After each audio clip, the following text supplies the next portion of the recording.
सो मैं काफ़ी एक्साइटेड हूँ जानने के लिए कि आपका डिफेंस फंड पर क्या व्यू बन रहा है। और जो लोग हमें देख रहे हैं, मुझे और सिद्धार्थ को, अगर वो अपने क्वेश्चन हमें अभी लाइव भेजना चाहते हैं तो बिल्कुल भेज सकते हैं।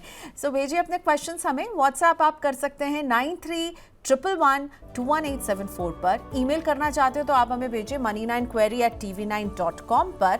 और इसके अलावा अगर आप लाइव जुड़े हुए हैं तो वेल एंड गुड, आप हमें लाइव क्वेश्चन भेज दीजिए यूट्यूब के कमेंट बॉक्स पर।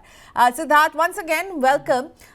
जब हमने लास्ट शो किया था और अब बहुत कुछ बदला है, और एक थीम जो अभी सभी के नज़रों पर है वो है डिफेंस की थीम। ठीक है, पूरे देश की नज़र जो है अपने डिफेंस क्षेत्र पर है। उन्होंने जो कमाल हमें दिखाया है अभी पिछले कुछ दिनों में।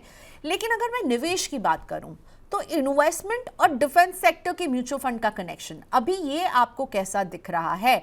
आप, क्योंकि देखिए इमोशनल डिसीजन में तो लोग शायद कह देंगे हाँ मैं करूं, पर आप as someone who is an expert of this field हमें समझाइए कि आप डिफेंस म्यूचुअल फंड को अभी इस समय में कैसे देख रहे हैं? प्रियंका, वैसे पहले तो डिफेंस म्यूचुअल फंड से पहले मैं ऑपरेशन सिंदूर की बधाई हर एक भारतवासी को देना चाहूंगा। ये एक इतनी बड़ी विजय है, एक against terrorism, against those things जो जिन्होंने इंडियन सॉइल पे आके इतना बड़ा इंजस्टिस किया है। और इंडिया ने जिस तरीके से इस ऑपरेशन को निभाया, इससे पूरे वर्ल्ड को ये बात पता चल चुकी है that India is actually a super power. और उससे भी ज्यादा इंपॉर्टेंट, अगर आप मार्केट्स की ट्रेजेक्टरी को ड्यूरिंग दिस टाइम देखें तो आपको रियलाइज होगा कि इंडिया एक इतनी रेजिलियंट जोन में जा चुकी है इन टर्म्स ऑफ इन्वेस्टमेंट्स कि हम लोग इंडियन मार्केट ज्यादा गिरे ही नहीं। अगर आप वहीं अपने टेररिस्ट के, या मैं क्या बोलूं अपने काउंटर पार्ट के, अगर आप मार्केट्स देखें जहां 15% गिर गई 22 अप्रैल के बाद, वह इंडियन मार्केट्स नेग्लिजिबली गिरी थे। जो कि बट ऑब्वियस है, वॉर में ऐसा होता भी है या कॉन्फ्लिक्ट में ऐसा होता भी है। तो coming back to the point, I think a big appreciation to make in India, क्योंकि आज मेक इन इंडिया की वजह से इंडिया के जितने भी डिफेंस इक्विपमेंट्स हैं और जितने भी लॉजिस्टिक सप्लाईज हैं, उन्होंने बहुत ही बेहतरीन प्रदर्शन किया। Air defence system, runway systems and all that stuff. तो बट ऑब्वियस है कि उसके कारण जिस तरीके से एक इन फंड्स के अंदर एक तेजी आई है, वो तो बट ऑब्वियस है कि इन्वेस्टर्स को अट्रैक्ट करेगी ही करेगी। Now coming back to the point, जितने भी मेक इन इंडिया से रिलेटेड डिफेंस और कंपनीज है या ऑर्डिनेंस से रिलेटेड डिफेंस कंपनीज हैं, उनके जो शेयर्स हैं वो बट ऑब्वियस है उनकी एक नई मुकाम पे वो एक पहुंच चुके हैं। नाउ द पॉइंट इज कि क्या इस समय इस डिफेंस थीम को या डिफेंस एज अ सेक्टर को लेना अपने पोर्टफोलियो में एक सही डिसीजन है या नहीं है। उससे पहले मैं इन्वेस्टर्स को डिफेंस थीम के बारे में कुछ बताना चाहूंगा। ये एक प्योर थीमेटिक फंड है, प्योर सेक्टोरल कॉल है ये, which is a defensive. Defence theme itself is defensive in nature. जब मैं ये कहता हूं इसका मतलब ये है कि इट इज नॉट सिक्लिकल कि ये कभी परफॉर्म करेंगे या कभी परफॉर्म नहीं करेंगे। ये अपने एक जब कोई भी पोर्टफोलियो परफॉर्म नहीं करेगा तब ये डिफेंस एज अ सेक्टर एक ऐसा सेक्टर है जो परफॉर्म करेगा, बिकॉज इससे रिलेटेड जितनी भी कंपनीज होती हैं वो अपने इंटीग्रेशन में के थ्रू एक्चुअली रिटर्न जनरेट करती हैं। So coming back to the point कि क्या डिफेंस एज अ सेक्टर अगर हम अभी पोर्टफोलियो में लें तो will it be a right bet? तो मैं इन्वेस्टर्स को बताना चाहूंगा कि there are two aspects to it. First of all, Indian markets जो है, जिस तरीके से इंडियन मार्केट्स ने अपना एक बम्पर रिटर्न दिया कल, उससे क्लियर कट ये रियलाइजेशन होता है कि जितने भी स्टॉक्स हैं, नॉट ओनली डिफेंस, जितने भी स्टॉक्स हैं उन्होंने उनके सबके जो वैल्यूएशन है वो थोड़ी बड़ी है, जिसके अंदर ऑब्वियसली डिफेंस सेक्टर भी आता ही आता है। And secondly, defence sector already 3 से 4 दिन उनकी जो रैली है वो काफी तेजी से ऊपर जा रही थी। तो इन दोनों वेरिएबल्स को अगर हम कंबाइन करके चलते हैं तो हमें लगता है कि defence as a sector is a very expensive sector at this point of time, because उसके वैल्यूएशन सब थोड़ी महंगी होती जा रही हैं। But yes, as a thematic और अ सेक्टोरल कॉल, आप अपने पोर्टफोलियो में 2 से 5% अगर आप डिफेंस एज अ सेक्टर को भी अगर आप रखते हैं, so it is not a bad decision, because defence से रिलेटेड जितने भी कंपनीज हैं और स्टॉक्स हैं, they are basically in a profit zone. High dividend yield companies हैं, पीएसयू सेंट्रिक कंपनीज हैं, which gives good dividend and good returns in the Indian markets. तो मैं इन्वेस्टर को यही सजेशन देना चाहूंगा कि ओवरवेट ना हो जाए डिफेंसिव थीम में, जस्ट बिकॉज ऑपरेशन सिंदूर की बहुत बड़ी सक्सेस हमें मिली है।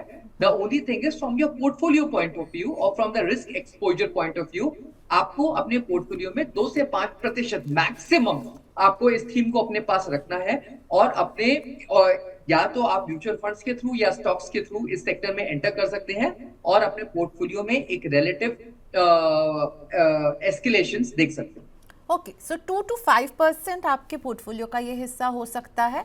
और मुझे ये बताइए कि एक तो जब हम देखें, हम जब सिलेक्ट करने जाएंगे फ़ंड को अपने ओवरऑल पोर्टफोलियो के लिए, तो एक्टिव फंड्स भी हैं और कुछ पैसिव फंड्स भी हैं। मैंने कुछ 1 मंथ का रिटर्न इनका मैं देख रही थी और मैं वो ग्राफिक्स आपके लिए भी पुल अप करना चाहूँगी, जिसमें हमें दिख रहा है कि इसमें भी अगर हम देखें मोतीलाल ओसवाल का ये जो डिफेंस फंड है ये एक पैसिव फंड है, आदित्य बिरला का जो फंड है ये भी एक पैसिव फंड है, वहीं HDFC का जो डिफेंस फंड है वो मेरे ख्याल से एक एक्टिव मैनेजली फंड है, लेकिन ग्रो का जो है वो एक जो है अगेन एक FOF है, फंड ऑफ फंड है, ETF है ये, तो एक्सचेंज पर ट्रेड होता होगा, लेकिन FOF है यानी यहाँ आप सिप भी कर सकते हैं। तो मुझे ये बताइए, एक्टिव वर्सेस पैसिव अगर डिफेंस स्कीम को शामिल करना है तो कौन सा ज़्यादा आपको लगता है बेहतर रहेगा, क्योंकि सारे ही जो फंड्स होंगे वो एक ही तरह की कंपनियों में निवेश कर रहे होंगे।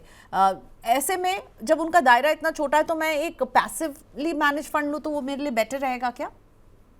ये कहना बहुत गलत है कि active funds versus passive fund, because defence का एक अपना एक बेंचमार्क है, एक इंडेक्स है। पैसिव फंड्स उन इंडेक्स को रेप्लिकेट करते हैं और एक्टिव फंड में क्योंकि एक इन्वॉल्वमेंट होता है फंड मैनेजर का, तो वो इन्वॉल्व होता है उसके फंड के परफॉर्मेंस के लिए एंड फर्स्ट फंड के रिस्क एपेटाइट के लिए। तो जब भी हम एक पैसिव फंड लेते हैं क्योंकि उसमें एक फंड मैनेजर नहीं होता है और एग्जैक्टली मार्केट कैप के हिसाब से जो भी इंडेक्स के रिटर्न्स आते हैं वो उन फंड्स के अंदर आते हैं, तो उसमें कभी कभार ये होता है कि डिफेंस में जितने भी स्टॉक्स है उसमें से कुछ स्टॉक्स बेटर परफॉर्म कर लें, जो कि ऑलरेडी मार्केट कैप में उनकी एक प्रपोर्शन ज्यादा होता है। तो उस केस में पैसिव फंड्स जो होते हैं वो थोड़ा बेटर परफॉर्म करते हैं एक्टिव फंड से। बट इसका मतलब ये नहीं है कि एक्टिव फंड के जो रिटर्न्स है वो पैसिव फंड से किसी भी एंड पे कम होंगे। The idea is very simple कि अगर आपके पास डिफेंस एज अ सेक्टर 2 से 5% है, चाहे वो एक एक्टिव फॉर्म में हो या पैसिव फॉर्म में हो, तो I think that is quite sufficient for you to participate in this sector. इतना काफी होगा और इससे ज्यादा ओवरबोर्ड अगर आप होंगे तो आप एक स्लाइट एग्रेसिव जोन में जाएंगे जो इस समय एक्सपेक्टेशंस के अगेंस्ट। और इसमें सिप करना ज्यादा सही रहता है या फिर लमसम निवेश करके आप एक बार पैसे डाल दीजिए वो सही रहेगा, सिद्धार्थ? जब भी आप एक थीमेटिक या सेक्टोरल कॉल लेते हैं, it is always and always recommended कि आप एक सिस्टमैटिक फॉर्म में ही जाएं, बिकॉज ये सेक्टर अपने में इतना वॉलेटाइल होता है कि इसकी एवरेजिंग SIPs के थ्रू ही बेटर हो सकती है। And defence as a sector तो ऑब्वियसली बहुत ही ज्यादा वॉलेटाइल है क्योंकि PSU सेंट्रिक सारे इसमें स्टॉक्स हैं और कभी ऐसी इमरजेंसी पड़ जाती है जैसे अभी पड़ा इंडो पाक, इतना बड़ा एस्केलेशन हो गया जहां अगर ये सेक्टर में रिटर्न्स कम भी आ रहे होंगे because of any ABC reason, क्योंकि एस्केलेशंस बढ़े as a result of each production बढ़ेगा of the defence companies and at the same time आपके जो रिटर्न्स है वो भी ज्यादा होंगे। So coming back to the point, the idea is very simple कि अगर आप SIPs के फॉर्म में इन फंड्स के अंदर अगर आप एंटर करेंगे, so this will be a right move for you कि आप इस फॉर्म में आप अपने जो इन्वेस्टमेंट्स हैं इन PSU सेंट्रिक कंपनीज में आप इन्वेस्ट कर सकते हैं and over a period of time आप देखेंगे कि आपको एक निराशा नहीं आएगी विज़ अगर आप इंडेक्स ब्रॉडर इंडेक्स से भी अगर आप इनके रिटर्न्स को कंपेयर करेंगे तो।